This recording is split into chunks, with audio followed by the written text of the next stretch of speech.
ನಮ್ಮ ರಾಜ್ಯದಲ್ಲಿ ಇತ್ತೀಚೆಗೆ ಡಿ.ಕೆ. ಶಿವಕುಮಾರ್ ಅವರು ಆರ್ಎಸ್ಎಸ್ ಹಾಡನ್ನ ಹಾಡಿ ಕ್ಷಮೆ ಕೇಳಿದ ಘಟನೆ ಎಲ್ಲರೂ ನೋಡಿದ್ದೇವೆ. ನಮಸ್ತೆ ಸದಾ ವತ್ಸಲೆ ಮಾತೃಭೂಮಿ ಹಿಂದೂ ಭೂಮಿ ಸುಗಂ ವರ್ಧಿತೋಹಂ. ಅವರ ಮೇಲೆ ಯಾವುದೇ ಕ್ರಮ ಕೈಗೊಳ್ಳಲಿಲ್ಲ.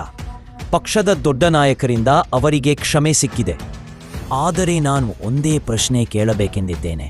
ಇದೇ ಕೆಲಸವನ್ನು ಒಬ್ಬ ಮುಸ್ಲಿಂ ನಾಯಕ ಮಾಡಿದಿದ್ದರೆ, ಉದಾಹರಣೆಗೆ ಜಮೀರ್ ಅಹ್ಮದ್ ಖಾನ್ ಅಥವಾ ಇತರರು ಮಾಡಿದ್ದರೆ, ಅವರ ಮೇಲೂ ಇದೇ ರೀತಿಯ ಸಡಿಲತೆ ತೋರಲಾಗುತ್ತಿತ್ತಾ?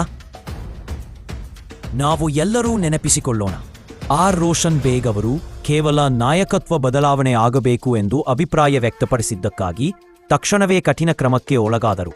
ಅವರು ಯಾವುದೇ ಧಾರ್ಮಿಕ ಹಾಡನ್ನೂ ಹಾಡಿರಲಿಲ್ಲ. ಕೇವಲ ರಾಜಕೀಯ ಅಭಿಪ್ರಾಯ ಹೇಳಿದ ಕಾರಣಕ್ಕಷ್ಟೇ ಶಿಕ್ಷೆ ಅನುಭವಿಸಿದರು.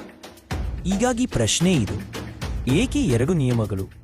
ಏಕೆ ಒಬ್ಬರ ತಪ್ಪಿಗೆ ಕ್ಷಮೆ, ಮತ್ತೊಬ್ಬರ ಮಾತಿಗೆ ಶಿಕ್ಷೆ? ಇದು ನ್ಯಾಯವೇ? ಇದು ಸಮಾನತೆ ಎಂಬುದೇ?